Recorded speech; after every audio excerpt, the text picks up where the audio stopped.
Olá, pessoal das letras e simpatizantes, tudo bem com vocês? Meu nome é Marcelo Cibaldo, sou professor do Departamento de Letras da UFPE e estou aqui para apresentar para vocês mais um episódio do nosso podcast Parafraseando. Hoje a gente conta com a participação do professor Anderson Almeida da Silva, da Universidade Federal do Piauí, especialista na área de Libras, e que vai contar um pouquinho para a gente como é, o que é a Libras e como ela funciona. A gente agradece antecipadamente o professor Anderson, e agradece também a participação dos nossos petianos que vão entrevistar o professor Anderson, a aluna Kelly dos Santos e o aluno Bernardo Souza. Com vocês, mais um episódio do Parafraseando. Só para não perder o costume, clica aqui em gostei e se inscreve no canal.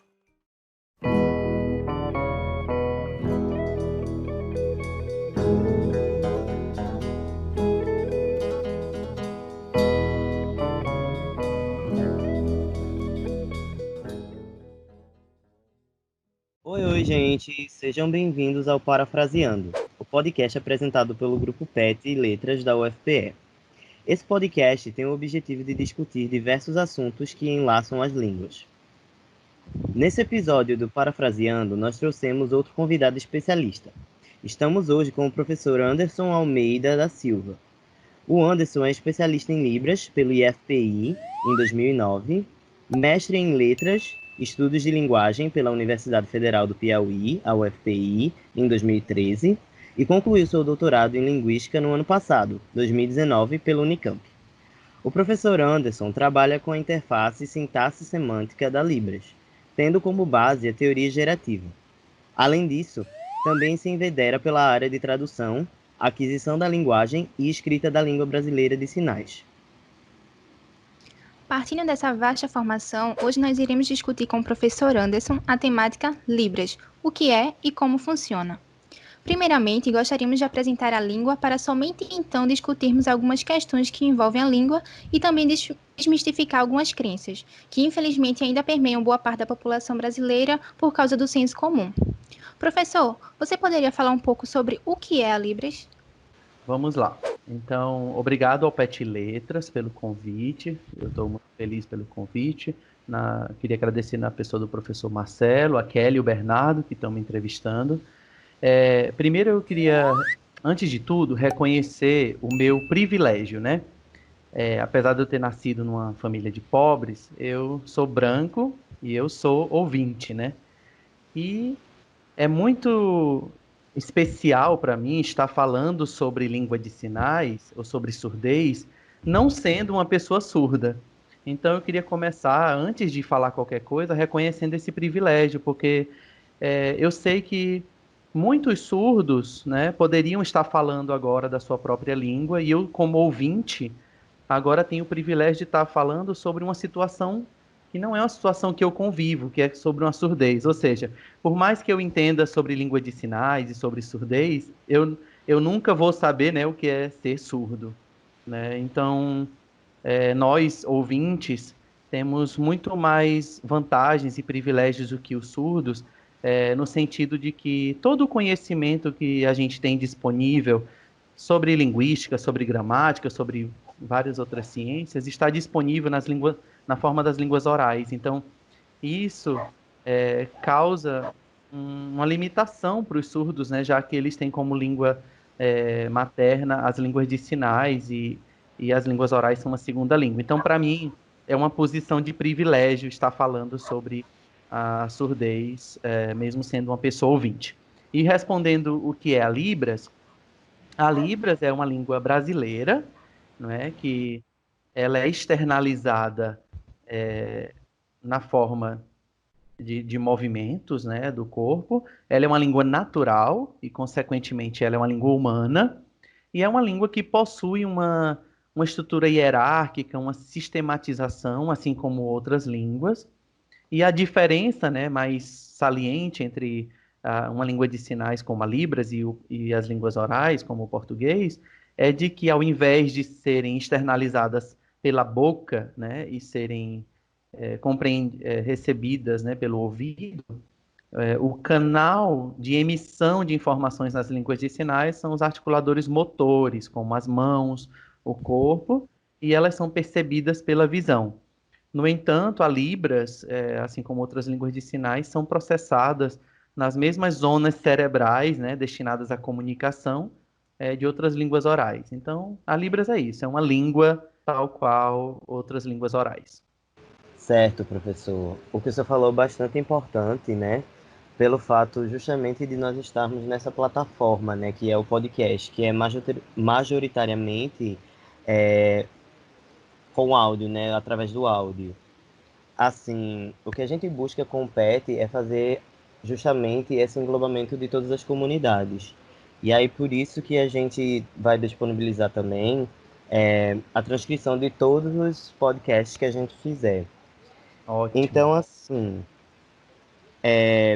a primeira pergunta, após perguntar o que é a Libras que a gente queria fazer para o senhor, é a seguinte. Pelo fato da nossa sociedade ser majoritariamente oral, muitas pessoas acabam não considerando a Libras como uma língua. Partindo desse contexto, a gente gostaria de saber: existe uma relação de dependência entre a Libras e o português brasileiro, ou a Libras é de fato uma língua totalmente autônoma? Muito bem, vamos lá, vamos por partes aqui da pergunta. Primeiro eu queria comentar essa primeira parte da pergunta, que diz respeito ao fato de que muitas pessoas acham que as línguas de sinais, não só a Libras, não serem línguas, né?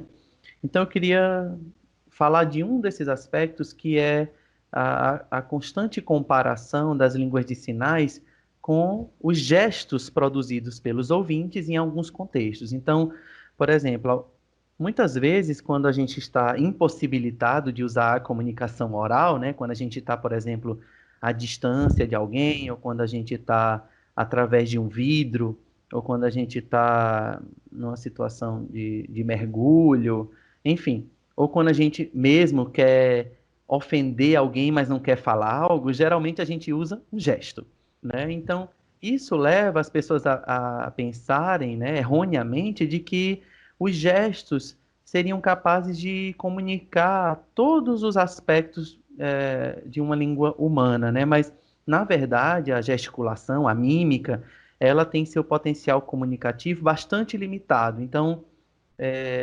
basicamente, essa comparação das línguas de sinais de que elas não sejam línguas de verdade, ou com as comunicações, por exemplo, dos chimpanzés, dos macacos, advém dessa observação das pessoas de que a gente pode usar a mímica para se comunicar, mas a mímica não pode ser utilizada para tudo. Então, você pode falar algumas coisas na forma de mímica, né? Você pode pedir silêncio de alguém, ou você pode ofender alguém com um gesto, mas você não pode discutir política, contar uma piada usando só mímica.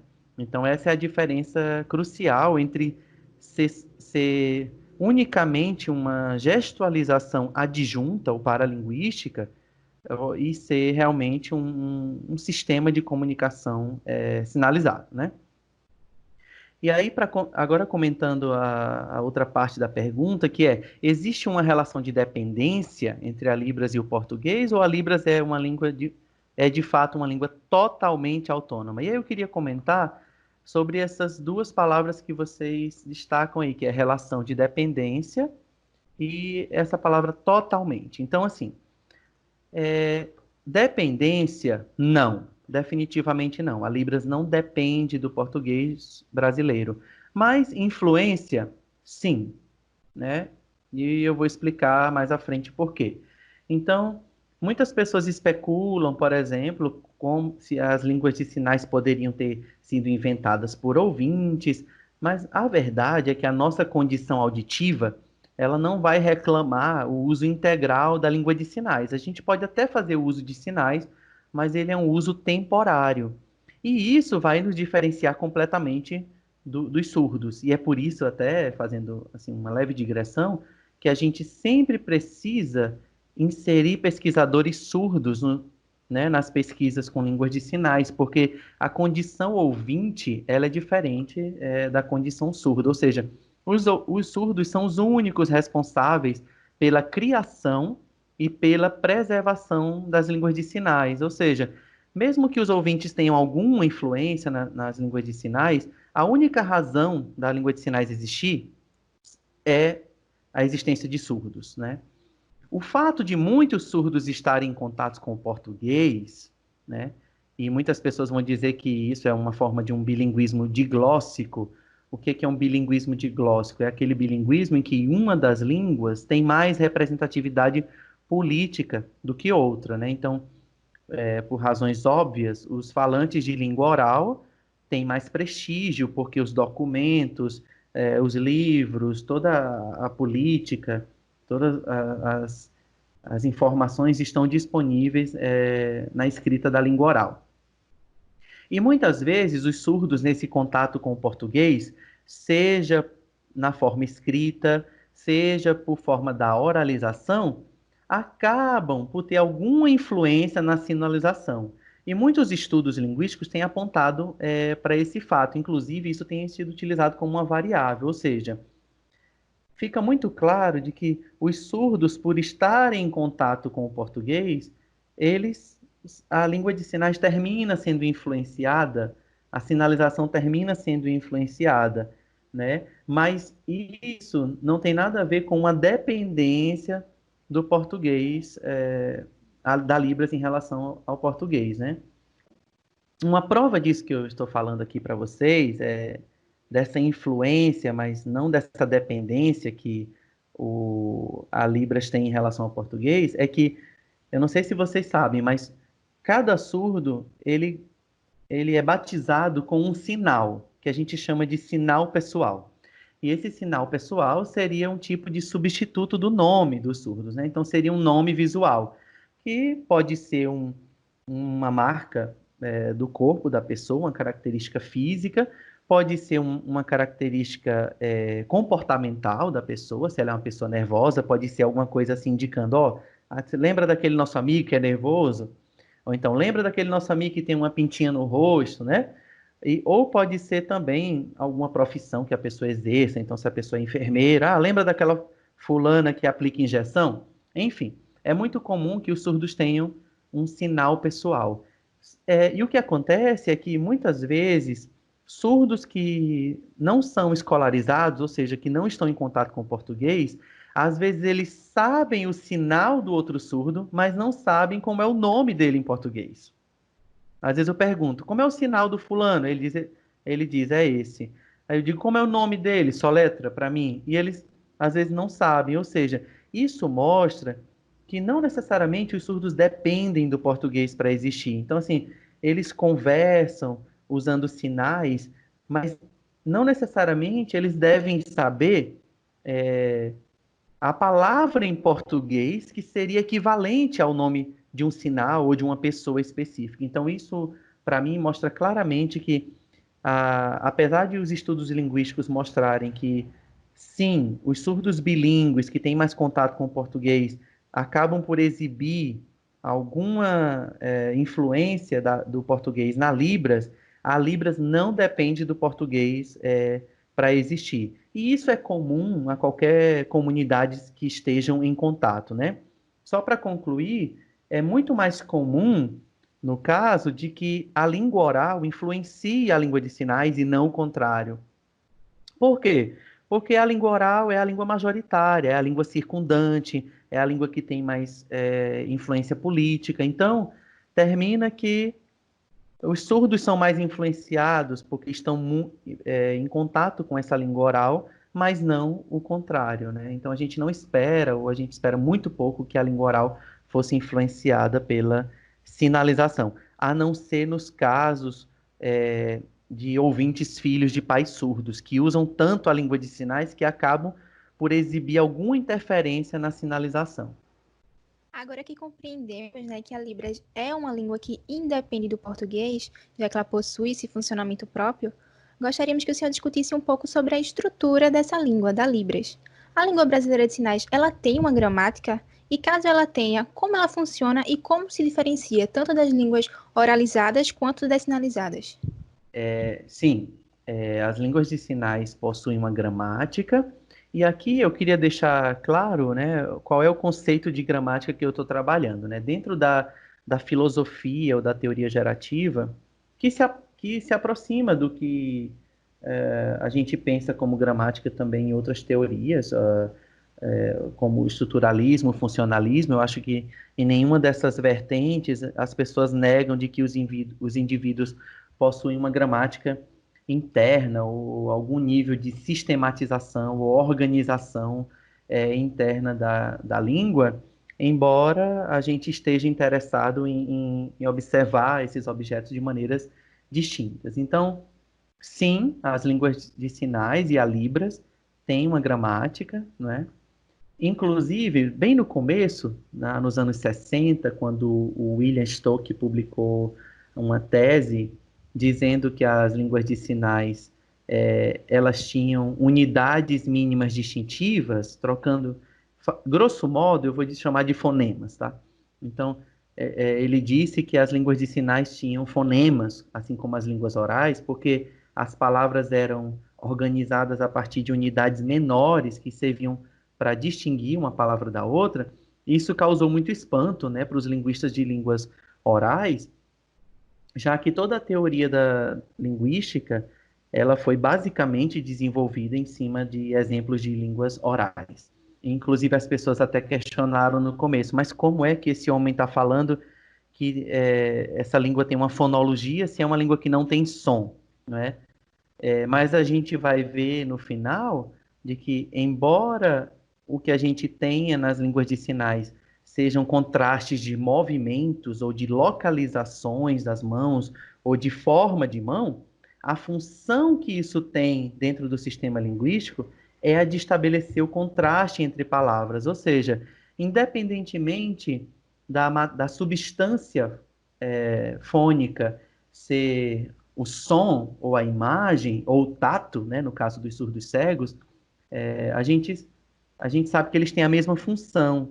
Então, no começo, as pessoas até disseram assim, a língua de sinais não tem gramática, não tem fonologia, porque não tem som. Até quiseram cunhar um termo quirologia.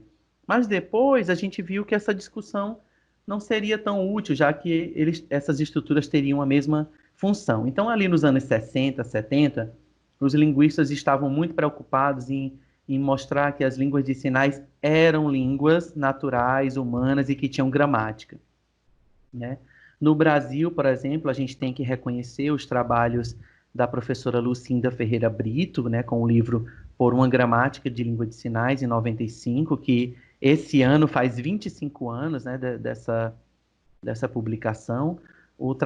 A tese de doutorado e a publicação dos livros Libras em Contexto, da professora Tânia Felipe, a descrição da professora Ronice Milha de Quadros, e também uma pessoa que eu quero destacar, aproveitando que é o PET Letras da Universidade Federal de Pernambuco, e a gente está falando de Nordeste, tem uma pessoa que foi muito importante também para a descrição da Libras, mas que as pessoas pouco conhecem, que é a professora Denise Coutinho. Hoje ela é professora da Universidade Federal de Campina Grande, mas no ano 2000, né, há 20 anos atrás, ela publica um livro apostilado, mas é um livro, são 2 volumes, em que ela descreve aspectos da fonologia, da morfologia, da sintaxe, da semântica e da pragmática da Libras, né? Ela não teve tanto reconhecimento como as outras autoras, talvez por estar no Nordeste, ou também porque ela estava fora também desses grandes centros, né, que se estava discutindo a língua de sinais. Mas muitas pessoas conhecem a Denise e vão saber de quem eu estou falando. Então, pulando essas fases, né, sobre o reconhecimento gramatical das línguas de sinais, para concluir, a gente encontra nas línguas de sinais e na Libras quase todos os fenômenos, ou todos, a gente não pode afirmar todos, porque a gente não investigou todos ainda, mas quase todos os fenômenos gramaticais que a gente encontra nas línguas orais, a gente encontra nas línguas de sinais. Eu vou citar alguns exemplos. Você tem, por exemplo, fenômenos da ordem fonológica, como a assimilação ou os metaplasmos, né? Que a gente tem nas línguas orais e a gente tem também nas línguas de sinais. Você tem fenômenos morfológicos, como a flexão, a composição, e você vai encontrar isso também na Libras, nas línguas de sinais. Fenômenos sintáticos, como as questões de ordens, os sintagmas, os limites entre os sintagmas, essa interface entre a sintaxe, a prosódia, né, as questões de concordância. A gente vai ter estudos também linguísticos investigando isso em língua de sinais. E, só para finalizar, eu acho que por mais que a gente, né, insista em dizer que as línguas de sinais são muito parecidas às línguas orais, porque ambas possuem uma gramática, uma estruturação, a gente também não pode deixar de lado os fenômenos que são específicos da modalidade. Então, obviamente que o fato dela ser uma língua sinalizada vai trazer alguns fenômenos que são idiosincráticos às línguas de sinais. Então, por exemplo, tem um texto que eu indico, que eu gosto muito, que é uma descrição da morfologia da Libras feita pelo professor André Xavier e Neves, 2016, que ele vai falar, por exemplo, que talvez fosse mais interessante o que a gente chama de flexão nas línguas orais, a gente chamar de modificação nas línguas de sinais. Porque, por exemplo, em língua de sinais, quando você quer fazer plural, não, em língua oral, quando você quer fazer plural, você adiciona o morfema S, né? Essa é a regra mais básica que a gente tem para fazer plural em português, a gente adiciona o morfema S. Na língua de sinais, você vai ter estratégias, né, para se fazer o plural de um nome. Então, por exemplo, você tem um sinal de casa, que é feito tocando uma mão na outra, e se você quer fazer o plural casas, você pode arrastar esse sinal várias vezes para o lado, né? Só que, quantas vezes, às vezes os alunos me perguntam assim, Anderson, quantas vezes a gente precisa arrastar para o lado para fazer o plural? É 2 vezes? É 3 vezes? Ou só 2 vezes tá bom? Então, assim, como nas línguas de sinais, a depender do tipo da localização do sinal, ou de como ele é feito, ou quantas mãos esse sinal envolve, ou em que plano ele está sinalizado, as regras de pluralização vão ser diferentes. Então, talvez não fosse interessante a gente falar disso como se fosse um fenômeno flexional, já que não tem como a gente estabelecer qual morfema que estaria fazendo o plural nas línguas de sinais, já que as estratégias parecem ser diferentes. Por isso que esses autores preferem trabalhar com a nomenclatura de modificação, ou seja, claramente você percebe uma modificação no sinal, mas você talvez não consiga dizer ou separar que morfema seria esse. É o movimento para o lado? Quantas vezes esse movimento precisa acontecer? Então, há muito que se investigar ainda para a gente poder falar, esclarecer quais são as regras de um fenômeno tão básico e simples que é a formação de plural, por exemplo. Mas fica claro que as línguas de sinais têm, sim, uma gramática, porque elas exibem esses fenômenos que são atestados também nas línguas orais. Certo. É muito enriquecedor entendermos mais sobre essa faceta estrutural da Libras. Toda essa discussão me fez surgir uma dúvida acerca da língua em seu contexto de uso. A gente sabe que no português, por causa de fatores sociais, econômicos e geográficos, há uma questão de uma variedade linguística impressionante. Como por exemplo, né, uma pessoa do Nordeste vai ter um sotaque diferente de uma pessoa do Sul, por exemplo. Então, assim, essa variação linguística, ela também acontece na Libras? E como ela se dá? Sim, né? A variação, ela existe na Libras, ela já está atestada em vários trabalhos, mas não existem ainda muitas pesquisas investigando isso, se a gente for comparar com a quantidade de pesquisas que existem investigando variação nas línguas orais ou no português. Então, por exemplo, eu não conheço, né, me foge talvez também a memória, algum trabalho que investigue, por exemplo, alguma diferença de sotaque, que é o exemplo que você acaba de citar, né, na Libras. Eu não conheço. Então, por exemplo, será que 2 surdos de regiões muito longínquas se encontram e eles reconhecem que a pessoa pertence a uma determinada localidade só pela prosódia? Eu não estou falando ainda de léxico. Só pela prosódia, será que algum surdo consegue reconhecer que o surdo não é do Nordeste, ou que é do norte, do centro-oeste ou do sul, pela prosódia. Então, me foge a memória, mas eu também talvez desconheça mesmo trabalhos que versem sobre isso.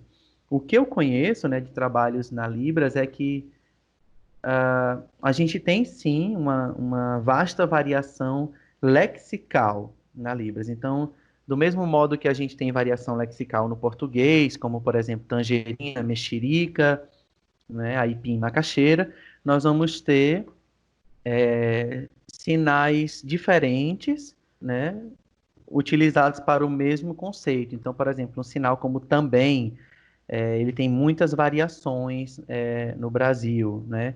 Sinais para algumas cores, sinais para o sinal de pai e mãe, eles têm variação no Brasil, tá? E essa variação aparentemente está ligada realmente com questões geográficas. O que eu queria destacar é que uma variação que a gente não tem conseguido mapear na Libras, pela ausência mesmo de registros antigos, é a variação diacrônica, né? Então, se você pensar aí há 40 anos atrás, a gente não tinha todas essas tecnologias que a gente tem. Então, os vídeos mais antigos que a gente tem de alguém sinalizando em Libras, talvez seja da década de 40, 50, se você se esforçar muito para conseguir. Então, a gente tem aí os textos do português antigo, né? Então, isso permite a gente falar realmente de variação e de mudança de uma forma muito mais baseada, tá? Então, eu queria destacar isso, que é difícil a gente falar dessa variação da mudança linguística em Libras pela ausência de registros antigos. Então, hoje as pesquisas na, na área de variação, né, nesse uso mais sociolinguístico da Libras, elas têm ficado confinados à variação lexical.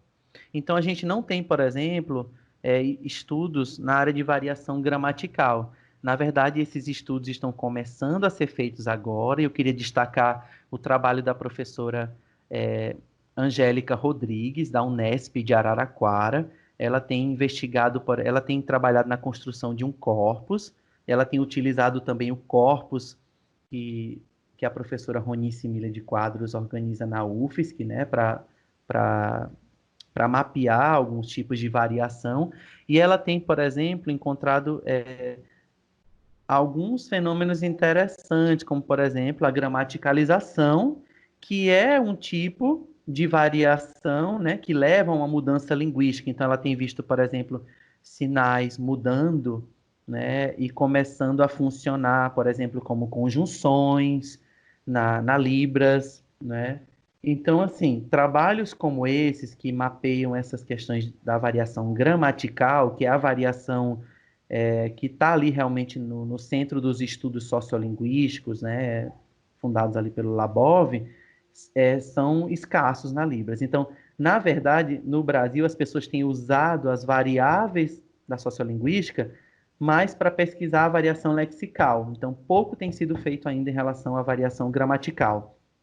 Até porque, se você olhar, por exemplo, aquelas variações que o Labov encontra, que são as variações no nível fonológico, se você ainda não tem uma descrição muito bem feita do nível fonológico da Libras, é difícil você falar, por exemplo, de classes fonêmicas sem antes saber quais são as características dessas classes, né? Então, há muito o que se fazer ainda nessa questão da variação linguística na Libras, principalmente no que se refere à variação gramatical. Professor Anderson, sabemos que as línguas naturais humanas elas estão em constante mudança. O senhor até já comentou sobre algumas influências das línguas orais com as sinalizadas e vice-versa. Enquanto falantes, a gente pode observar diversos empréstimos, mesclas, hibridismos que ocorrem através do contato cultural mesmo das línguas. O senhor poderia explicar melhor como esse processo ocorre na língua brasileira de sinais? Sim, é isso mesmo. Eu estava até comentando sobre isso na pergunta anterior, né? Que a teoria sociolinguística, a teoria sobre o contato linguístico, ela vai prever que sempre que houver línguas em contato, há um ambiente favorável para um intercâmbio de palavras, de traços gramaticais, de empréstimos linguísticos e outros, né? Então,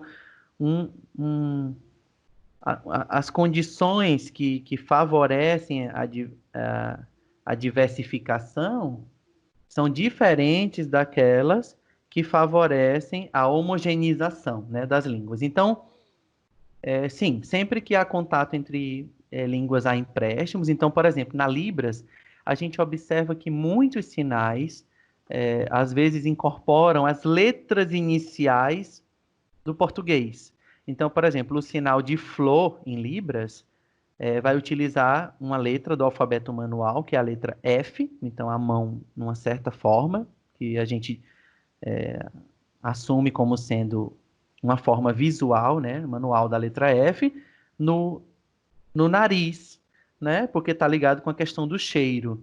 Então, esse F que você observa no sinal de flor, provavelmente é influência, né, do português, já que em português a palavra flor começa com o F.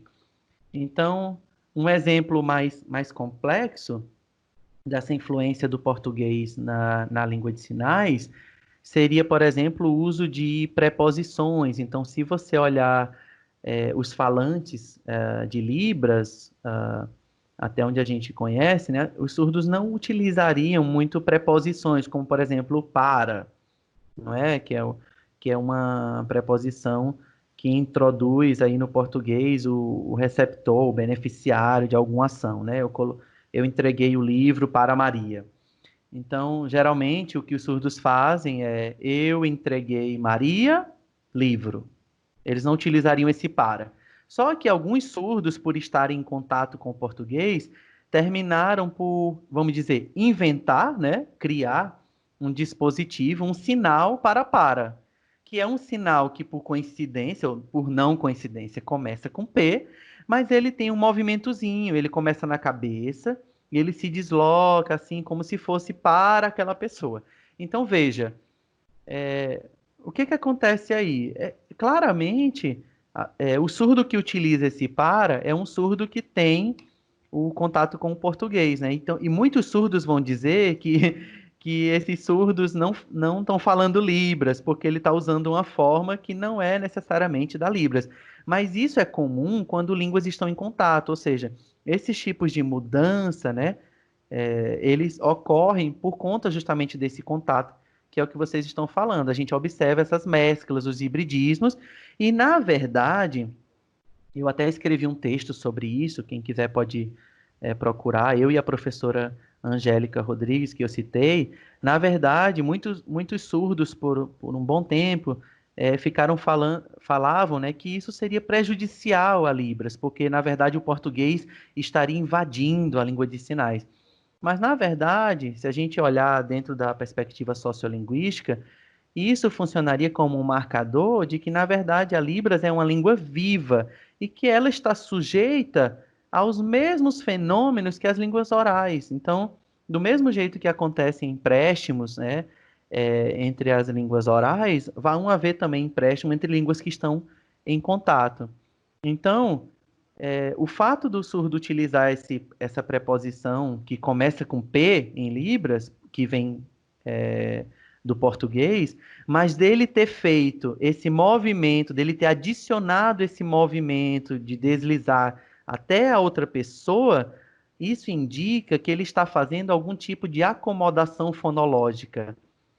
Do mesmo modo que quando a gente empresta uma palavra de outra língua, a gente acomoda essa palavra. Então, a gente sabe que abajur é uma palavra que a gente emprestou da língua francesa, mas a gente não pronuncia ela como francês. Então, a gente faz uma certa acomodação fonológica para que ela caiba dentro do nosso sistema. Então, na verdade, esses fenômenos, né, de empréstimos, de mesclas, de hibridismos, eles mostram, ao contrário do que as pessoas têm assumido, é que, na verdade, a Libras é uma língua viva, né, porque ela está sujeita aí aos mesmos fenômenos que as línguas orais. Professor, é muito interessante o que o senhor falou, E assim, outro fato que achamos interessante discutir foi sobre a aquisição mesmo da língua. Nós vemos, né, constantemente trabalhos sobre como a língua portuguesa ela é adquirida, como que funciona esse processo de aquisição da língua. O senhor poderia descrever um pouquinho como funciona esse processo de aquisição da Libras?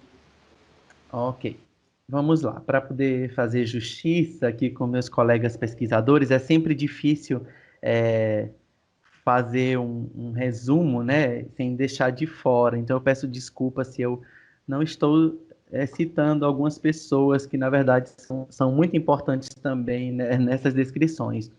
Mas na área de aquisição de linguagem, nós, né, temos que destacar os trabalhos que são feitos na Universidade Federal de Santa Catarina, no núcleo de aquisição de língua de sinais, que é coordenado pela professora Ronice Mila de Quadros, mas que tem um trabalho conjunto de vários pesquisadores, inclusive de outros países.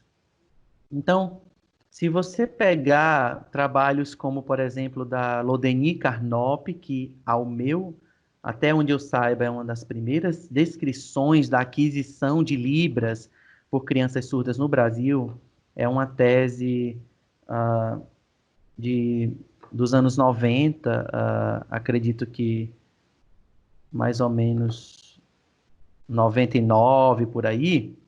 A professora Lodeni, ela vai fazer um estudo longitudinal mostrando como as crianças surdas adquirem a Libras, não é?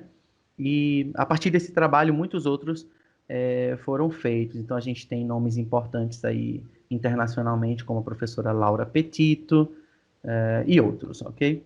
Só para destacar alguns principais. Então, o que esses estudos têm mostrado é que, na mesma idade que as crianças ouvintes começam a exibir certos fenômenos de aquisição, as crianças surdas também o fazem. Então, na mesma época, né, em que as crianças ouvintes começam a fazer o balbucio, os surdos também começam a balbuciar, inclusive utilizando o sistema fonador, ou seja, os surdos conseguem vocalizar, porque muitas pessoas acham que os surdos são mudos, né? Mas na verdade os surdos têm as cordas vocais intactas. Então o fato deles não adquirirem a língua oral é realmente pela falta do input auditivo. Mas crianças, bebês surdos emitem vocalizações, assim como as crianças ouvintes, e além disso eles também tem um balbucio que as pessoas da área de aquisição chamam de balbucio manual. E elas vão apresentar todos os outros estágios, como, por exemplo, os estágios das primeiras combinações, quando elas começam a produzir as primeiras sentenças, né? Então, há vários estudos mostrando que tanto crianças ouvintes como crianças surdas se comportam de forma muito similar no que se refere à aquisição, a despeito de utilizarem línguas de diferentes modalidades. E isso é uma coisa muito interessante, porque o Chomsky vai falar em muitos trabalhos dele que essa faculdade da linguagem, né, essa capacidade do ser humano para produzir língua, não teria a ver ou não guarda nenhuma relação com o sistema de externalização, né? Então, muitas pessoas desconfiariam de que a aquisição de crianças surdas seria diferente pelo fato das línguas de sinais serem externalizadas em outra modalidade. Mas, na verdade, o que a gente tem visto, pelos estudos gerativos, principalmente, é que o cérebro não liga para a forma de externalização. Ou seja, se você fala vocalmente, ou se você fala em sinais, ou se você fala utilizando o tato, como é o caso dos surdos cegos, ou se você faz vocalizações, por exemplo, aquelas línguas assoviadas nas ilhas, né, que muitas pessoas de ilhas utilizam, que na verdade é uma forma oral também, né, é um pouco redundante, mas, ou seja, parece que o cérebro humano ele não liga muito para a forma da externalização. Então, por isso, o cérebro reconhece que as línguas de sinais como um sistema alternativo. E isso é o que nos torna humanos de fato, né? É que, por exemplo, embora a criança escute vários sons ao redor, uma criança ouvinte, ela não vai imitar a galinha, né? Só porque ela está ouvindo a galinha lá gritando no quintal. Então, o cérebro infantil, ele reconhece o que é um som linguístico do que é um som não linguístico. Da mesma forma, crianças surdas, através do cérebro, reconhecem que os movimentos, né, das mãos, do corpo, são formas linguísticas. Então, há um vasto campo aí de investigação para a gente. É muito interessante mostrar, né, que as crianças surdas e as crianças ouvintes exibem etapas e propriedades idênticas em relação à aquisição. Muito interessante essa questão da aquisição e bastante relevante também para o podcast, porque a gente não discute muito essas questões, tanto na educação básica quanto na universidade, enfim.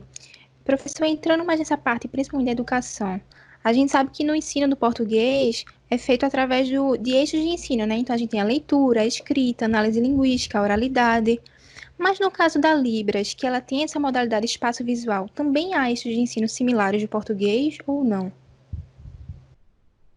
A educação não é muito o meu métier, mas a gente, óbvio, né? A gente é professor, termina conhecendo também algumas questões. Então, nesse aspecto, eu vou ser um pouco mais direto, mas eu também vou tentar elaborar em relação à questão dos achados linguísticos.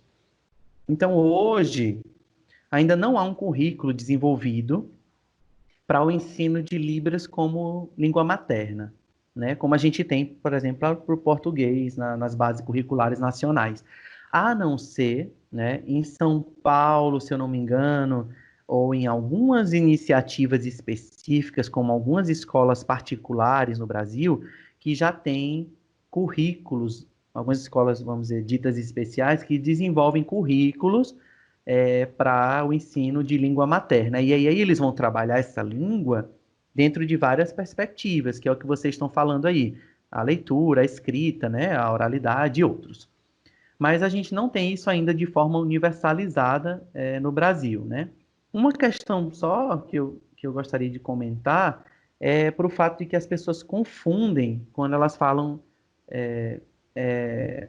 sobre alfabetização, principalmente. Então, eu vejo muitos professores dizerem assim, mas como é que ele vai aprender o português se ele não foi ainda nem alfabetizado em Libras? Então, assim, só essa questão de alfabetização já daria um outro podcast, né? E isso eu deixaria para alguém que entende sobre as diferenças de alfabetização e letramento, mas a gente sabe que existe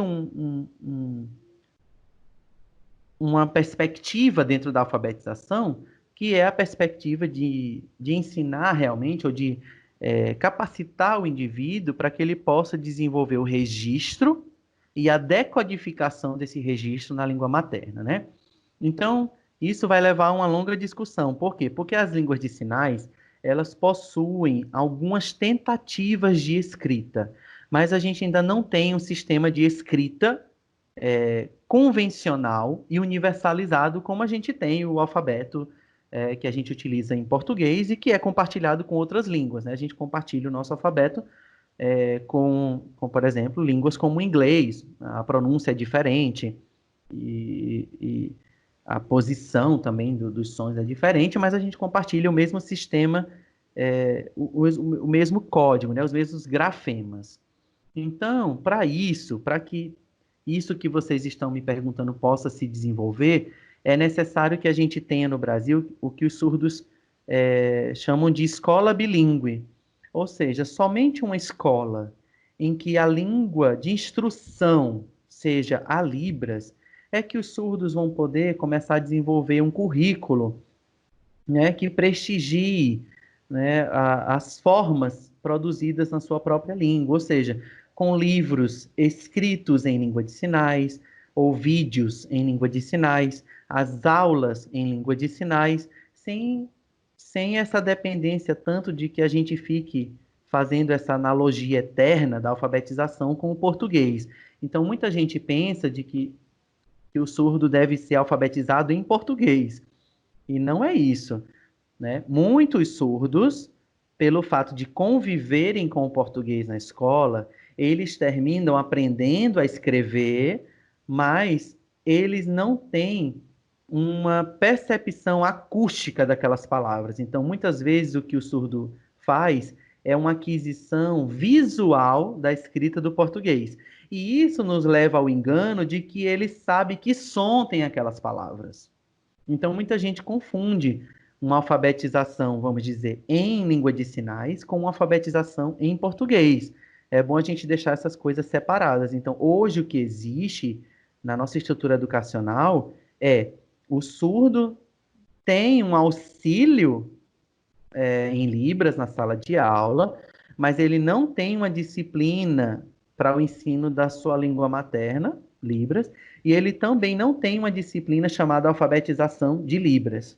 Né? O que a gente tem são os surdos aprendendo o português na forma escrita, mas só pela visão das palavras. Há alguns surdos que são oralizados, né, que são aqueles surdos que fazem terapia de oralização, eles conseguem desenvolver uma pronúncia dessas palavras, mas isso não é verdade para todos os surdos. Então, por isso que é muito difícil a gente desenvolver política pública para surdos, porque a gente vai ter um espectro muito grande do que a gente chama de surdo, que a gente tem aqueles surdos que são deficientes auditivos, que têm surdez leve ou moderada. Geralmente esses surdos não usam língua de sinais. Então, quem é que vai usar a língua de sinais? São aqueles surdos com surdez severa ou profunda, ou seja, para os quais a audição não está disponível. Então, quando você vai fazer uma política pública, nesse caso, na educação básica, elaborar um currículo, você tem que pensar nessa gama de indivíduos também que você está recebendo. Então, eu espero que os nossos ouvintes, a partir dessa problematização que eu faço, consigam entender por que é tão complexo e a gente não pode fazer analogias tão diretas entre o ensino de português e de Libras para surdos. Certo. Continuando continuando na questão da educação, nós sabemos que atualmente o ensino superior possui bastante relevância para a formação profissional. E nos últimos anos foram criadas políticas públicas que garantem o acesso de grupos específicos, como os surdos, à universidade. Na UFPE, por exemplo, a gente já tem o curso de licenciatura em Libras. O senhor poderia nos contar um pouco como funciona a dinâmica de um curso que recebe falantes da língua de sinais e se é necessário saber o português como segunda língua para poder entrar? É preciso ser bilíngue na Libras e no português para um surdo conseguir entrar na universidade, no curso de Letras Libras? Legal, é muito interessante essa sua pergunta, porque parece que a gente começou ao contrário, né? Ao invés da gente investir, por exemplo, na base, né, que seria nas escolas bilíngues para surdos, na verdade a gente teria que começar no Brasil com creches bilíngues, depois a gente tinha que pensar numa educação infantil bilíngue, a gente teria que pensar ali no ensino infantil, né, no ensino básico, no fundamental menor, bilíngue, e talvez o fundamental maior, quando o indivíduo já tivesse ali a língua dele mais estabilizada, aí ele pudesse ir para uma sala inclusiva, né? Só que, na verdade, a gente fez o contrário. A gente tem incluído mais os surdos no nível de graduação e de pós-graduação do que nos outros níveis educacionais. Então, é muito interessante. E eu diria que não é obrigatório um aluno de graduação ou de pós saber português para ele poder estudar. Inclusive, eu queria destacar, por exemplo, algumas iniciativas, como da Universidade de Brasília, da Universidade de Santa Catarina, da Universidade Estadual de São Paulo, né, de Araraquara, e de outras universidades, de fazer editais, por exemplo, considerando a língua portuguesa como segunda língua para os surdos, ou seja, enquanto que os ouvintes fazem prova de português, os surdos podem fazer prova de Libras, ou se eles fazem uma prova de português, eles fazem como segunda língua. Então, essas iniciativas são super importantes. E, salvo engano, no Letras Libras também é assim. Os surdos fazem uma prova de português, mas o peso maior para ele entrar nesse curso são as questões que são feitas na forma de vídeo, né, sobre a língua de sinais. Então, respondendo a pergunta, não é obrigatório, mas é desejável. Assim como a gente quer, por exemplo, que um aluno de pós-graduação ele domine uma língua estrangeira, não é? É interessante que um aluno de pós-graduação domine uma língua estrangeira, mas isso não é obrigatório, isso não vai inviabilizar ele fazer uma pesquisa de pós-graduação. Então, hoje, os cursos de Letras Libras, eles dispõem de uma estrutura mínima, né, que são, alguns professores são bilíngues, ou seja, sabem Libras e português, eles têm os intérpretes para interpretar todas as disciplinas do curso, e eles também têm uma estrutura de estúdio. Nesses estúdios, os professores podem fazer provas em Libras, eles podem disponibilizar textos para os surdos estudarem, né, traduzirem do português, ou seja, isso cria acessibilidade. Professor, foi muito interessante discutir todas essas questões que nós trouxemos. Mas, para finalizar, o senhor tem algum ponto que não tratamos e o que o senhor gostaria de discutir? Eu queria agradecer, né, a oportunidade de estar falando sobre um tópico que eu tenho dedicado à minha vida, embora eu não, né, como eu falei no começo, é uma posição de privilégio poder falar sobre língua de sinais não sendo surdo, mas eu queria salientar uma coisa importantíssima e que tem sido deixado fora do debate da língua de sinais e que perpassa por todas as questões que a gente está discutindo, que é a questão da importância do SUS, tanto para os estudos linguísticos como para a educação de surdos no Brasil. Veja só, hoje quando uma criança nasce surda no Brasil, ela é encaminhada somente para a prótese auditiva, para a cirurgia de correção da surdez ou para alguma terapia de fala, mas ela não é encaminhada para nenhuma instituição seguindo o documento, né, que é feito pelo SUS, pelo MEC, que é o Protocolo da Triagem Auditiva Neonatal, que é o documento que orienta os profissionais da saúde como proceder no caso em que a surdez é identificada na maternidade. Então, eu queria salientar isso.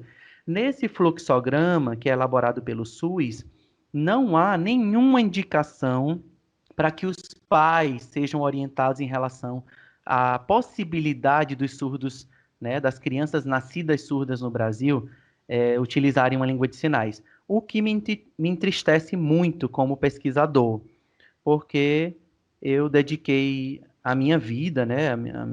Eu tenho anos de trabalho como tradutor de língua de sinais e agora eu pesquiso a língua de sinais a nível acadêmico, sou professor da língua, e me entristece muito saber que o campo da saúde nega, né, ou se nega a incorporar os achados dos estudos linguísticos em relação às línguas de sinais nos protocolos de saúde, porque, na verdade, onde é que os surdos são identificados inicialmente? É nas maternidades.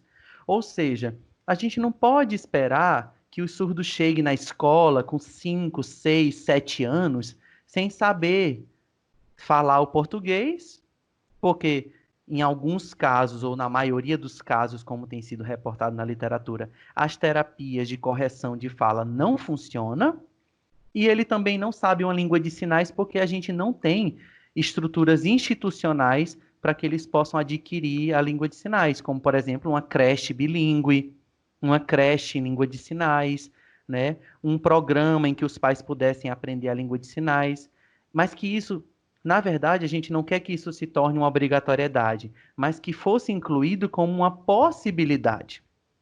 Ou seja, hoje o SUS, as maternidades, somente encaminham os surdos para ter a audição corrigida. E isso atrasa muito o período de aquisição. Ou seja, hoje a gente tem muitas crianças literalmente empilhadas, sem saber falar nem português e nem Libras, porque a estrutura de saúde do Brasil se nega a incorporar os achados linguísticos. Isso vem de uma perspectiva da surdez como uma doença. como algo que deveria ser corrigido, erradicado. E isso prejudica o avanço dos estudos linguísticos e das iniciativas de educação. Isso já foi denunciado, de certa forma, por alguns estudos. Eu queria destacar o estudo da professora Patrícia Ferreira Rezende, num livro que ela publicou sobre o implante coclear. Então, assim, na verdade, a ala médica, infelizmente, tem divulgado as cirurgias, né, como implante coclear, as cirurgias corretivas de ouvido, como a salvação para o fim da surdez. E não é que isso seja uma coisa ruim, porque eu, Anderson, por exemplo, eu uso óculos. Se eu achasse que a correção fosse uma coisa ruim, eu não estaria corrigindo a minha visão, correto? Mas a gente tem que ter a noção de que quando a gente coloca uma coisa como política pública, a gente termina eliminando aquelas outras formas que, por acaso, não consigam se adequar à correção. Então, não é que a gente não quer a cirurgia do implante coclear ou das próteses auditivas, mas a gente quer que ambas as possibilidades sejam ofertadas. Porque no caso do surdo não ter sucesso com a cirurgia ou com o tratamento fonoaudiológico, ele tem uma segunda opção.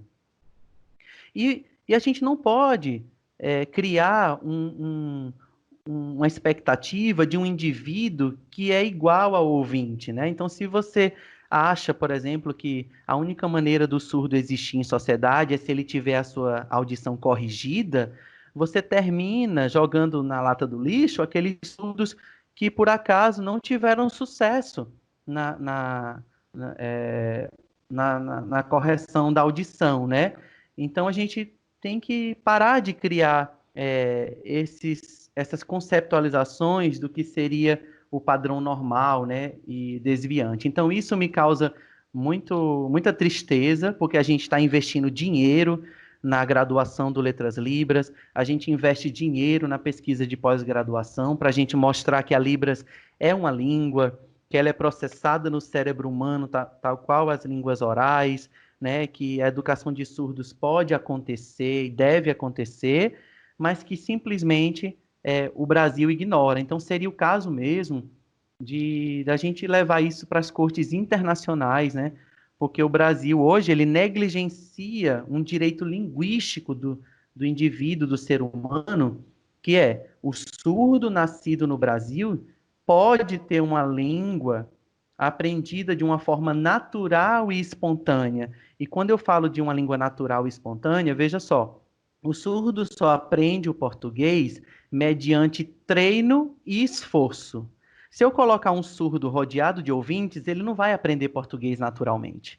Ele vai ter que usar um aparelho, ele vai ter que fazer uma cirurgia, ele vai ter que ficar anos e anos treinando para poder chegar um pouquinho perto do que um ouvinte realiza. E olha que se ele não chega perto disso, ele ainda sofre preconceito. Então, o que a gente está querendo é que as pessoas reconheçam de que quando você coloca um surdo com um surdo adulto, ele adquire essa língua de forma natural e espontânea, ou seja, sem esforço. Por isso que nós dizemos que as línguas de sinais são as línguas maternas dos surdos, né? E há uma resistência muito grande de entender isso. Muita gente acha que nós somos contra aos procedimentos, né, dos otorrinos ou aos procedimentos fonoaudiológicos. Não é isso, mas a ciência, o SUS, né, o sistema de saúde não pode fechar os olhos, não pode ignorar para os achados e deixar de reconhecer que as línguas de sinais são línguas e que elas servem para os seres humanos. Professor, muito obrigada por aceitar o nosso convite. Estamos imensamente honrados com a sua participação. Eu que agradeço. Muito obrigado. E você que nos acompanhou até aqui, segue a gente no Instagram, @petletrasufpe, e não esquece de se inscrever aqui no nosso canal para continuar acompanhando o nosso conteúdo pelos podcasts. Tchau, tchau e até a próxima. Forte língua racha o corpo.